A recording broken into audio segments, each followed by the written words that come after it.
Good evening, ladies and gentlemen. This is a call to order for the Policy and Personnel Committee. Today is Wednesday, March 12th. The time is 6:03 p.m. I am not the chair of this committee, but due to our bylaws and Freedom of Information Act regulations, the meeting needs to be chaired in person. Unfortunately, Mr. Medina and Ms. Perez, also members of the committee, could not be here in person. So we'll be live streaming. And the first item on the agenda is,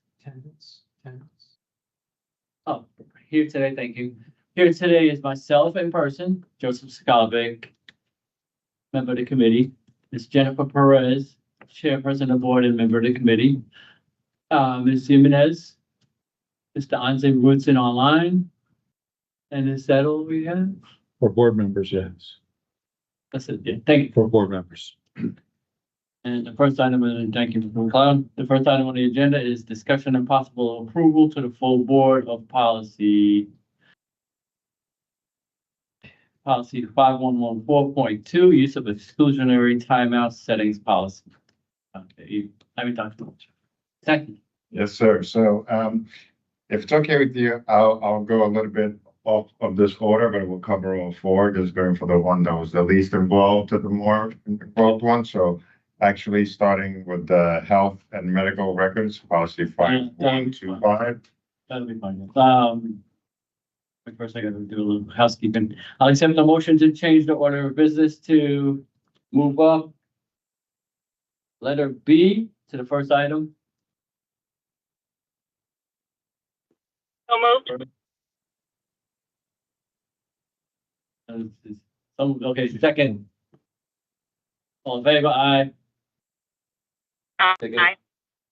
Take it away, Dr. Second. Okay, so thank you. So, thank you, for all of you, here today, for policy and personnel committee meeting. I want to discuss a bit the student health records. This is our current policy is policy number 5151, which is elementary and secondary welfare student health services. We will be keeping this policy, but under the section that states health records, we'll be adding the K policy, students health medical records policy number 5125.11. This will be included specifically under the health records section of our current policy. The change includes specific language around the Health Insurance Probability and Accountability Act, HIPAA of 1996. It also includes language around the Family Educational Rights and Privacy Act, FERPA. Also included, we'll have a sample HIPAA compliant authorization for release of health information forms. So those are probably the main changes between, or the main additions between what we have and the addition of the K policies. Questions? Yes. Ms. Perez, do you have any questions? I don't. Mr. Woodson, any, Ms. Jimenez, question? I reviewed this policy and I did have a requested change. It's in the first paragraph where we're calling a specific HIPAA privacy officer, Lisette Early, and we should strike that out just to be consistent with the Title IX change that we just incorporated on Monday. Yes, it actually should say the Board of Education designates the school health supervisor. It's HIPAA privacy officer, so the position of school health officer as opposed to put it in the name. So I did make that notation. So thank you for. Thank you. Let's formalize that in a motion. Entertain a motion to strike out the name and insert the title in the place where the name appears.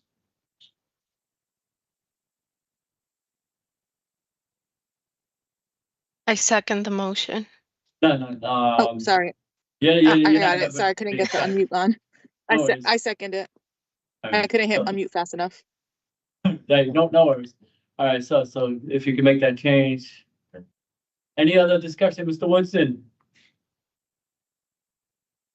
No, I'm good. Thank you. Awesome. In that case, I have no questions. Jimenez took my question, basically, and then, but this is basically according to the whole law. Cape recommendations, legally vetted and all that Correct. as well. And just for the record, when was this policy last updated? Our current policy was last updated in 2012, 2012. April of 2012. I see, as this is a simple policy to pass, and I would recommend that we push this to the full board, waiving the first and second read for immediate implementation. Ms. Perez, how do you feel about that? I was gonna make that motion. Or second it. Was it a motion you made or a second? No, I didn't make the motion. It was just a recommendation. I just wanted to get the temperature first. So I'll make Yeah, the if we motion. can push it to the full board, yeah, that's fine. Move to the full board with the waive and first read and second read for immediate implementation. All in favor? So yeah, I Aye. don't know why I said aye, sorry. Yeah, no, you're a little Told him not awkward. so well today. Thank you. So it'll be presented to the full board. Madam Chair, can you see that gets on the agenda, please? Oh, Yes. which one would you like to do next? If we could do the use of exclusionary timeout, please. Okay, oh, yeah, so now we're back in order. Okay, next item on the agenda is the use of exclusionary timeout settings policy P5144.2. So, and I guess just to give a little bit of context, I'll say from the special education lens, there is procedure that's followed. There's no district policy that currently exists in terms of exclusionary timeout. But there is procedure that is used in regards to special education students. This policy is in regards to all students. So, which also would cover, special education, but will not, or should not supersede the procedures that are currently in place for special education students. So this is K policy 5114.2. Again, we do not currently have such a policy. We'll be adding this policy to our district's policies. This gives specific information regarding definitions of exclusionary timeout, seclusion, what physical restraint is. It also discusses the setting and space and the proper use of timeout settings. It actually talks about physical space, what that needs to look like and the timing. And then there's also a sample data collection sheet for when a child is in a designated timeout setting. So this is not a policy that we currently have, but it's a policy that is highly recommended for all students through K.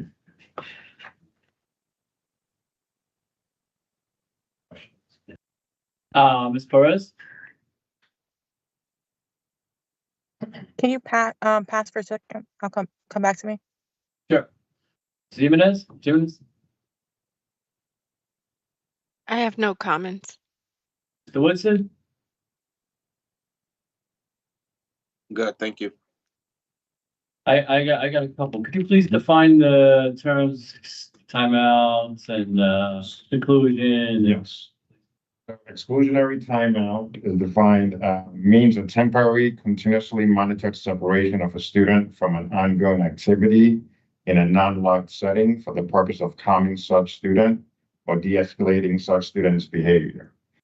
Seclusion means the involuntary confinement of a student in a room, physically prevented from leaving. Seclusion does not include an exclusionary timeout. And there's physical restraints. I can give you the definition of Yes, that. please. Physical restraint means any mechanical or personal restriction that immobilizes or reduces the free movement of a person's arms, legs, or head, including but not limited to carrying or forcibly moving a person from one location to another. Excluded from this definition is briefly holding a person in order to calm or comfort the person. Restraint involving the minimum contact necessary to safely escort a person from one area to another. Medical devices, including but not limited to supports prescribed by a healthcare provider to achieve proper body position or balance. Helmets or other protective gear used to protect the person from injuries due to a fall.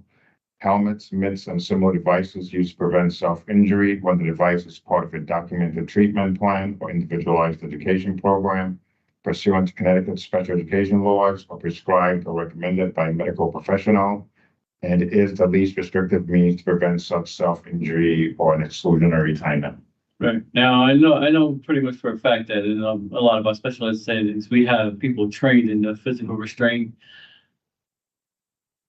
Putting this policy in place, do we have trained people in every school around this? And will we need to do so in order to implement this policy across the board? So, I would say that in every building that we have, there should be at least one staff member who has been trained. I think, part of what we try and do is each year do refreshers for anyone who needs a refresher. Or anyone who needs the complete training, so that there is regular training.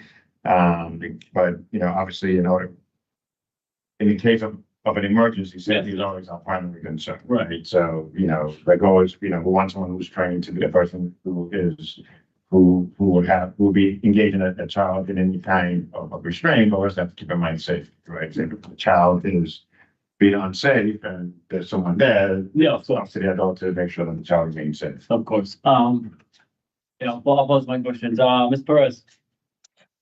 Just going off of that, Dr. Saki, the use of physical restraints, I don't see like a clear place in the policy where it talks about it, and maybe I overlooked it, but another thing you mentioned that at least one person is trained, is that in crisis prevention CPI? Right. Okay. So if for some reason a staff member has to do CPI, most of the restraints in the CPI require, except for the younger children, require a 2-person hold. And so is there usually more than one staff member in the school that would be trained in the physical restraints? As I heard you say at least one person, but I am a CPI trainer, so I know that when we train, we do team training. So like you have the best practice for it is 2 people involved. Yes, and I can get you that exact breakdown by building, but what I could comfortably say was that I knew that buildings might have multiple people trained, but at least one person in each building. But I can get you that breakdown. And then my other question, kind of off that, is which type of staff members are trained? Are it just the special education teachers, or are security guards trained? I'll say currently, we're training special education teachers, we're training aides, some administrators get training. So I'll say staff in general have been getting trained. So it's not just the special education teachers, Okay. Yes. And then if you don't have the answer right now, that's totally fine. You can get back to me. But what's the retraining? How often are they retrained, recertified? There's recertification that's done each year. Okay. Yeah, so we do have staff in-house that does the recertification, and actually does the full training. So we do have trainers on site who do the recertification yearly. Okay. When staff members are certified, it's for a period of time, so not everyone needs that training each year. Again, I can get you the breakdown of the numbers per building and who's up for recertification, if that would be helpful. Yeah, I just think it'll be as long as as long as each school knows who their crisis professional is, I think it wouldn't. I don't need to see everybody. As long as that there's enough people in the school who are trained in crisis prevention, and I'm just for the record, I'm not pushing for the use of physical restraints. A big part of crisis prevention intervention is de-escalation, and physical restraints are the last resort. So I just want to push that out there to the people. Like I'm not saying we need to do this for physical restraints, but we need to do it for the de-escalation part of it, which is the bigger part of CPI. Yes, and you're 100% correct. The goal is the physical restraint being, the last, the last option on the table. So Yeah. the whole idea is de-escalating, right? Right. So de-escalation strategies to hopefully prevent it getting to the point where any kind of restraint has to be used. Right, and that's embedded in the training, correct? Correct. Yeah, that's the big bulk of the training. Anything else on this piece, Ms. Spurs? Let's do a couple more. That's all I have. All right, now seclusion. The clear parameters, again, to Ms. Spurs' point. Child in a room with a timeout and secluding them from the rest of the class. Also, and that's, I'm sure also an escalation of policy. Are there clear steps to when it moves from a disruptive child in the classroom, needing a timeout, and an extremely disruptive child or something that would benefit from seclusion? Can you ask that? I don't know if I fully understand the question. I know I'm not framing it right. A child acting out. When does it go? Because seclusion seems like a natural progression from the timeout, and that's when that's not working. When do you have to take a child and put them in a room all by themselves with either guard on the door or out over there, I mean, restricted from leaving that area? What type of behavior would necessitate that? I will always go back to safety, right? If a child is not being safe towards themselves or others, I think that would be the only time where I would be recommending that any kind of change in setting, that's one. Or if a child is not regulated and we're trying to get the child to be regulated, that's like a common space for a child. So that would be at other times. I say, one, it depends on what we're actually trying to use the space for. So using your specific example, if a child is just agitated, and we want to take the child to a place where they can calm down, then to me, that would be just part of the child's support plan, or incorporating into, very often, students might have that as part of their either part of their behavior plan or part of their IEP, that in times when they're escalated, they can go to a common space to, to get de-escalated. So, I'll say safety and depending on what the child's individual need is. And is this part of the training? Because we know in the past there has been overuse of certain things in some districts, like seclusion rooms, restraints. It's been news articles in the past and all that. I'm looking to see what's in place to prevent it and to restrict it to those cases, so it's not used as a fail-safe. Basically, I'm not knocking any teachers or any staff or anything for the easy way out of the situation.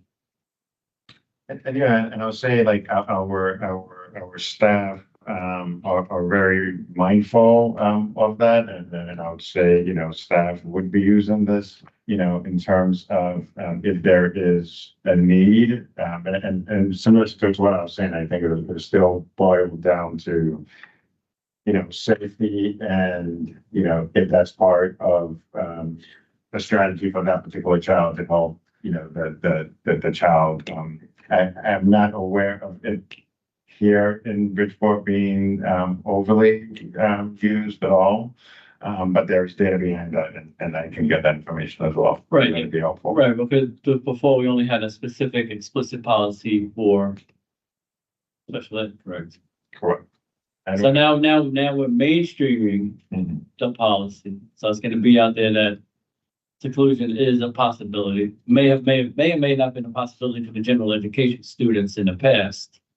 But with this explicit notification or inclusion of the general education students, we're increasing the use with many teachers and staff members who may be unfamiliar with the parameters where it could be used. So there'll definitely have to be some level of training involved with this, just some familiarity with what the language means and the language is. For special education teachers, they'll be well versed with this, but to your point, I think for everybody else, then yes, there'll be some, training that'll be needed. How about maybe embedding the words? What you said when it should be for the health and safety of the child, or in extreme circumstances, or something like that, to add something like that it is guidance and it should not be the go-to. I mean, because we all see results of implicit bias and things like that. I'm not sure if. So, this starts off by saying the Board of Education recognizes that the use of exclusionary timeout may be an effective method of behavior intervention for some students. The timeout setting used for an exclusionary timeout is an area for a student to safely de-escalate. We're talking about regaining control and prepared to meet expectations to return to his or her educational program. The timeout setting offers a quiet place to be used when students are overwhelmed, experiencing overstimulation. So this gives us, as the intro, it gives us some of that. So if you want to explicitly state some of that, we could incorporate that in as well. Well, if at the very least you can like look at it and bounce it off maybe Cave or somebody, see if they got anything else that can like emphasize it without running afoul of anything.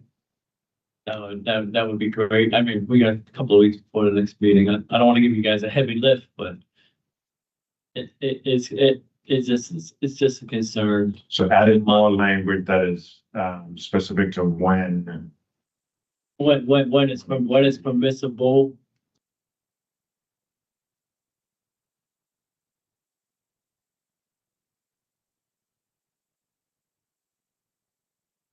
Ms. Perez, you got any thoughts on this suggestion? Can you explain a little more what you're asking? Just last piece of it. Right. I heard well, the rationale because it's now it's gonna be mainstreamed. Right, yeah, just a little notification within the policy itself that it should be used only in extreme circumstances and not as the go-to. Because like special education, they had the explicit training. There's gonna be a gap between think, training and. I don't think it's gonna be the go-to because No, that's paperwork that comes with that, if I'm not mistaken. oh, yeah, no. You are correct. Like, so that is correct. So if I'm a teacher, I'd rather figure it out without going to the extreme because I'm documenting extra. That's a lot of time in documentation. So I don't know. Mr. Kovic? Dr. Avery, yes, sir. Seclusion is not going to be used as a go-to disciplinary action from a teacher. Most of the time, seclusion is used in an IEP, in a behavioral plan. It's not a regular ed setting used for disciplinary measures. So I don't want to be that specific there. When we train with seclusion, because there is a lot of paperwork behind this, you have to report this to the state. It is really, really, governed and supervised, when it's actually used. So I think the policy as written is appropriate. People that use seclusion, we have to make sure they're trained and we document their training. So that's so important. So again, I think we're good. CABE gives that policy recommendation in a way that's going to be relevant to the district as we train and as we utilize that. So I want to be very careful and not add any additional words to it moving forward. So I think it's appropriate. It's pretty standard with other districts across Connecticut as well. And do these districts use as a holistic thing for the general population? Because you said this is basically already embedded in the special education policies. So they all have obviously have trained. It's the same policy though. It's the same policy. Right, yeah, understood. But there's going to be maybe a whole universe of teachers who may be looking to this policy. That's my only concern. I understand what you're saying about changing it, That's why I prefaced with bounce it off Kate, bounce it off legal to see if it would be good. But if this is not the way the committee wants to go, and you don't want to go, you don't have to. Like that's why I asked Ms. Perez to weigh in. So, Ms. I mean, Perez is- I don't see if we necessarily need to do that. I think there's other interventions you take as a teacher instead of like going straight to seclusion, including maybe just having the child take a walk in the hallway to calm down, or having another staff member come and sit with them. Like there's other things that could be done that doesn't require, at the end of the day, you documenting that you had to put him in seclusion, him or her in seclusion. Right. So I Yeah. think there's other, and I think teachers are well aware of that, and this is whether you're trained in special ed or not. Yeah, I absolutely agree. We do have awesome teachers. 99.999%. But I keep going back to the headlines of seclusion being used, overused, especially in communities like ours. So that's my concern there. But and the concern with the time gap between the policy and the trainings around seclusion being a lesser. So that's my thing.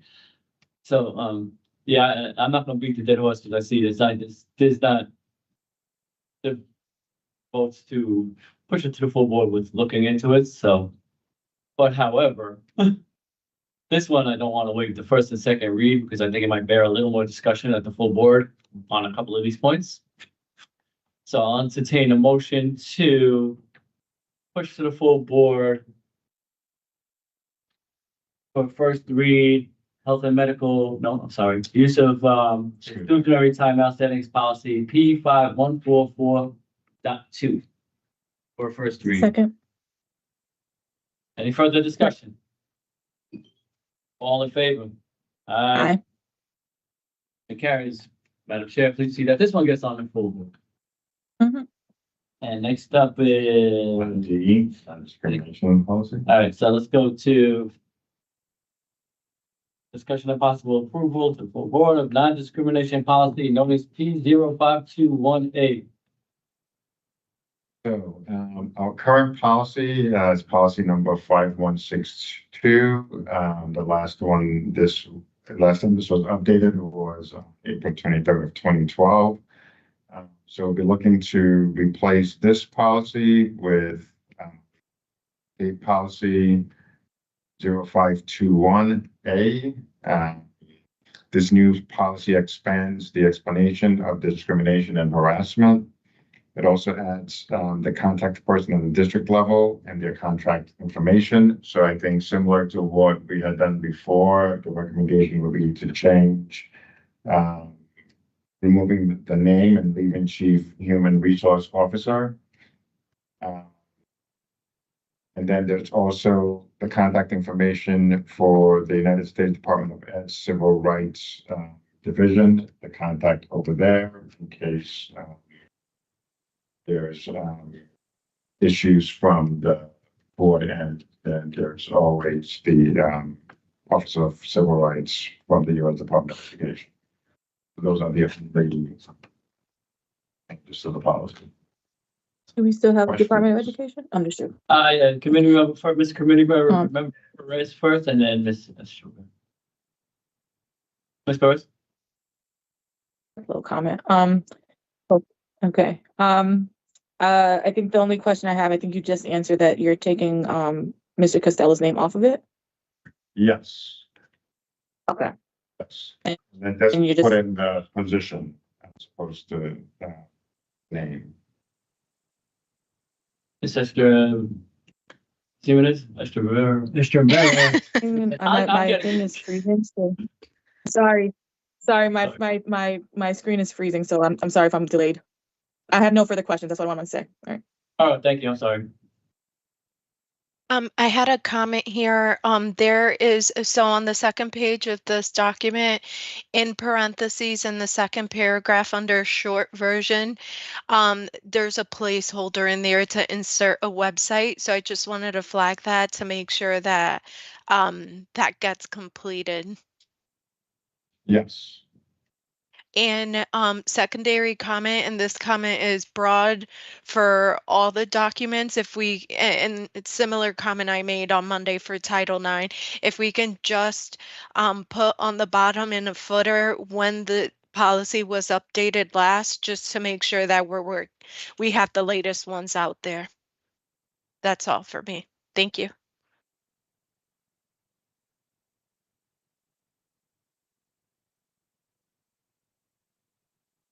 Any further questions? Woodson? No, I'm good. Thank you, sir. Okay, now, this one seems to have a lot less questions and a lot simpler. So I'll entertain a motion to push the non-discrimination policy and notice as presented by Dr. Saki with the changes he noted. With the So, waiver, second. with the waiver of first and second read for immediate implementation.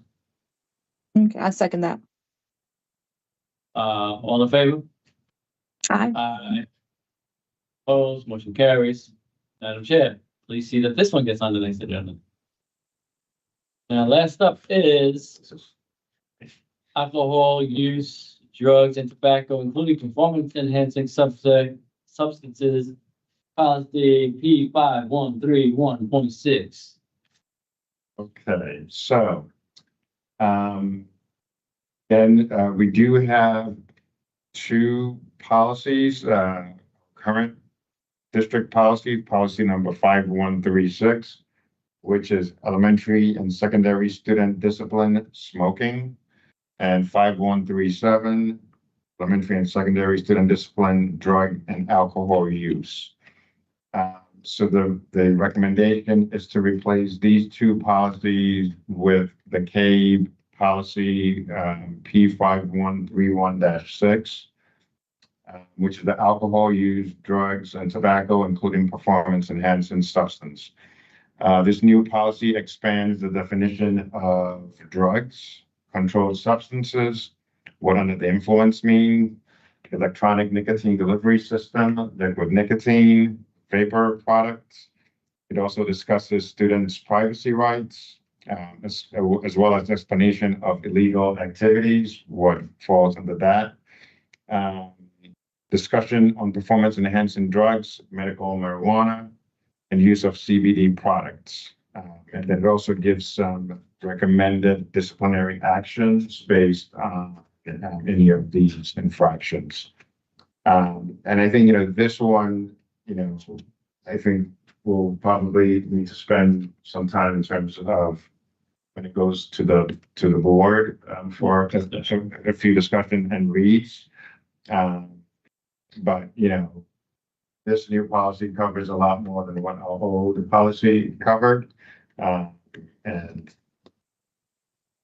questions? Ms. Perez?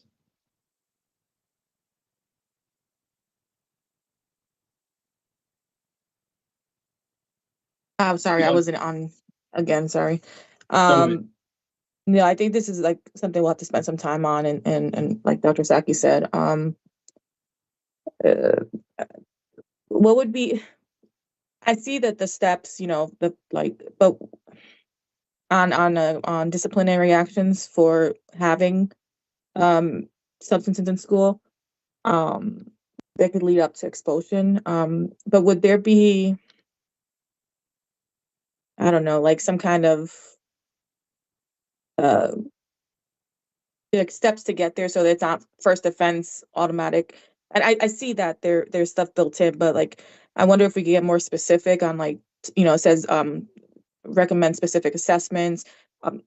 Do we have those specific assessments? And I don't know if we want to include that in a policy, but I don't know. I think that we have to go deeper on this one. Yeah, and I think our code of conduct also covers a lot of in terms of infractions and what the consequence would be. I think this policy just gives additional guidelines and suggestions. Okay. And as I was going through, I sort of broke it up into two pieces. There's the one that's for all students and then the one that's specific to athletes. So I did kind of separate those two. So I guess what we're talking about now is just specifically for all students, and then I'll mention the athlete one next. There are some different pieces between the two. Dr. Avery? I kind of want to make sure, Albert, can you give me the date of the last revision of this policy? This was April 23rd, 2012. Okay, so what this policy does is to put us into compliance for state regulations. This policy has changed several different times since 2012. The definition of a controlled substance, the amount of use, the disciplinary actions of all of that. We currently updated our student code of conduct to reflect the disciplinary measures that's going to be taking with the use of any of these substances, being tobacco, alcohol, or controlled substance. The code of conduct currently is in compliance with state regulations regarding any of these offenses. So we're safe there. The only issue is we have no policy in place currently in the four that you've addressed tonight. We have nothing to safeguard the district in the violation of these policies. So the recommendation of these policies is to be able to get something in place. We could work out the details of, the integral parts of each of the policies.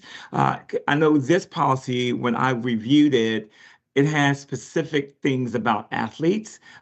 We just hired an athletic director, so we're going to have to go in a depth perspective and getting the athletic director to say, based on these violations of athletes, we're going to do these things differently. They will be similar to the student code of conduct, but there may be some exceptions to that, depending on if they set out a game or two games, first offense, second offense, 2 games, third offense, maybe, suspension for the remainder of the season. So there's a few things differently where I've seen it done differently from the athletic perspective, but the board's again, we do have to kind of finesse this one a little bit, but I think it's important to go ahead and get something in place and then be able to kind of work through. There is a lot of disciplinary legislations that's going to go out again during this legislative session that I think this policy is going to be updated once more at the end of this legislative session. So we'll have a little bit more defined perspective as well. So again, the good start is that we're here, we're going to update it to the most current and then be able to kind of flush through specifics that the board wants done with it as we move forward. So I just kind of wanted to at least preference that, because this is a very in-depth policy that I think we do need to spend a little bit more time on. But I want to make sure that because we don't have something in policy that's current for several years now, I think we need to get something there and then modify it as we feel we need to do it from there. Just my thoughts. Yeah. Can I have the floor? Sorry. Yeah, again, Ms. Bruce. Because I know I'm trying to get back into there we go. I saw some of the first offenses would be like a 10-day, in-school suspension or up to 10 days of in-school suspension. I just don't want, I think we do need a policy in place. I think, no matter where you work or anything like that, there's some kind of policy in place on substance use. But, I think if we can, and I know we have the code of conduct. Or is anyone on mute?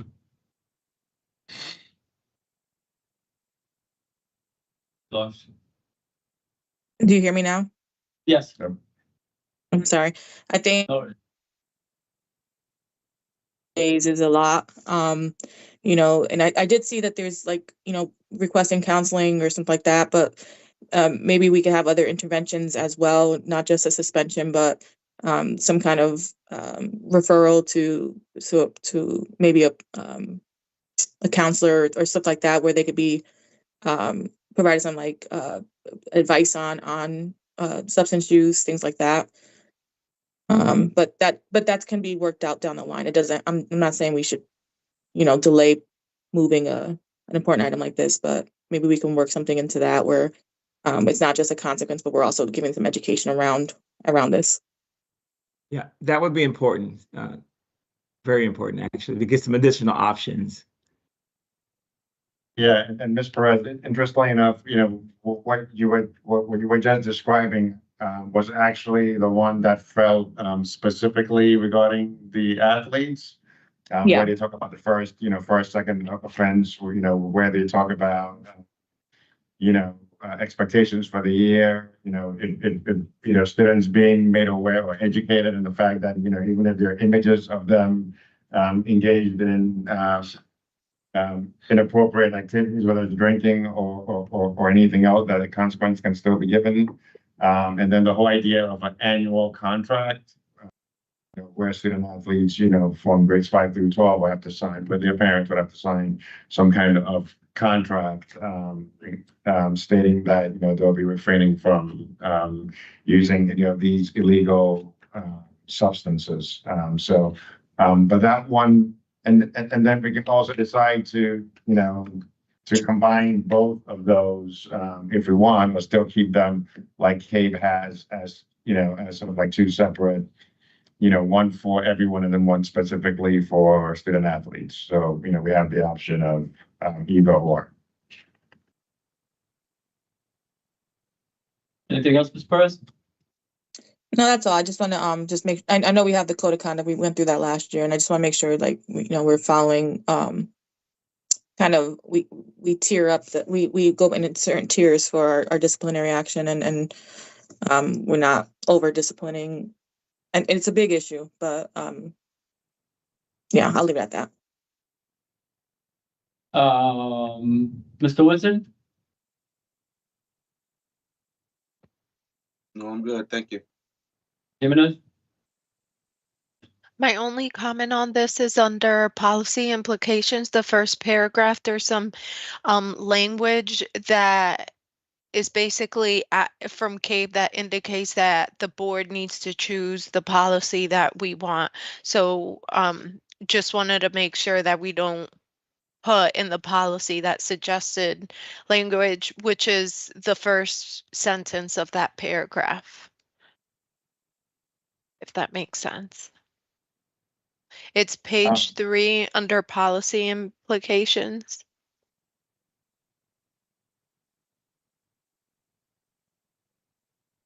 So there were about 5 pages in the document that I sent you that was just background information. I don't know if that's what you're looking at. Oh, I think I'm looking at the wrong document. I'm sorry. I'm looking at alcohol use and drug and tobacco. We're not looking at that one right now, correct? No, that's the one. I think what That's Dr. the one. Saki said is the background information that you pointed out. Yes. Yes, Yeah. So that was more background information for Perfect. us, yes. Okay, That's never what- mind then. I'm good. Thank you. My turn.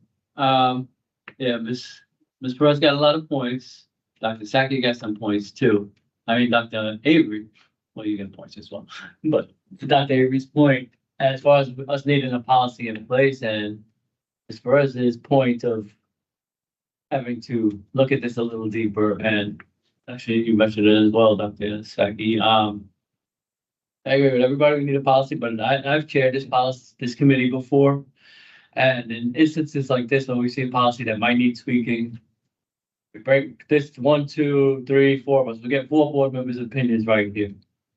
Normally, we would kick it to the full board. We get first read, maybe get some potential revisions, kick it back to the committee to discuss and get any updates that we might want. Because I can see this one being down the middle, with suggested revisions, especially with like discipline and areas like that, and have it looked at, and 2-3 months. And anyway, with this policy, I would not recommend that we bypass the policy that says any policy affecting students to take place the following school year, because we're giving them new rules to switch midstream.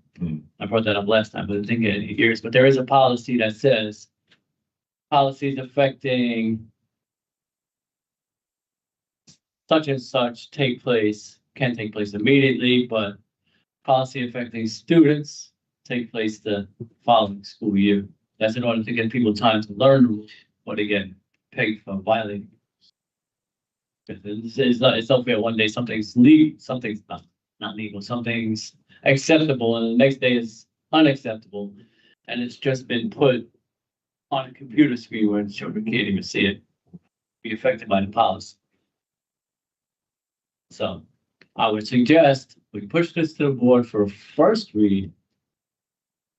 Have Dr. Saki through Dr. Avery, have a personnel member look into the concerns raised by Ms. Perez, along with another concern I have with the inaccuracy on the policy itself, which states that marijuana use is illegal in the state of Connecticut, which is not true. It's illegal for people under 21 and in other certain instances. Not that the rest of the policy will be affected by that, because it's still illegal for kids under 21, which are the ones that care and control that we're speaking of. So everything else will still have the same teeth or whatever we needed to have going forward without affecting that. So that's something that we just for bounce off. Okay, if that could be put in without damaging the policy or making it vulnerable to problems. And also, I got a question as far as is vaping treated any differently? Vaping, cigarettes, and marijuana possession or use on school grounds treated any differently from one another? Because they're all illegal for children under 21. I mean, they're all illegal substances for students. Right. I just don't know if there's any different kind of discipline, because there used to be like a zero tolerance for drugs and weapons.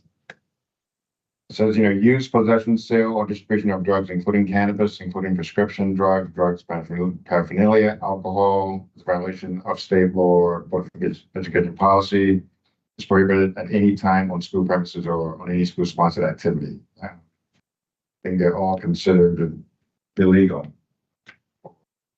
Students. Right. No. It's based on their age. Right. See, what I'm getting at, if a kid's caught smoking a cigarette and smoking marijuana, they're both legal in the state of Connecticut, but both illegal to be possessed by a child under 21. You understand what I mean? Now, one is more harmful than another to the student, of course, but I worry about the separate discipline tracks for if there is some difference. We can most likely, I don't think it's broken down to that degree here. I think. Yeah, it's not on the policy that way. The policy is alcohol use, drugs, and tobacco together. Yeah. Okay. All right. So I guess that's fine. So I would, Ms. Perez? Well, I'm just gonna say that,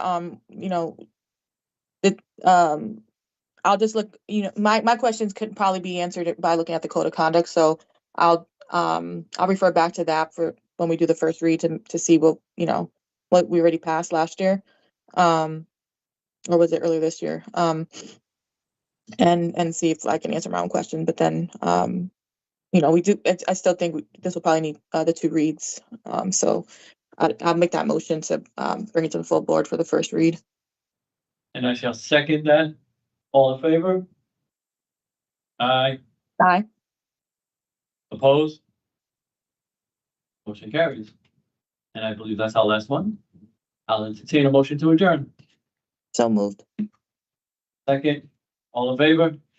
Aye. Aye. Motion carries. We are adjourned. Have a good night. You too, good Night. night.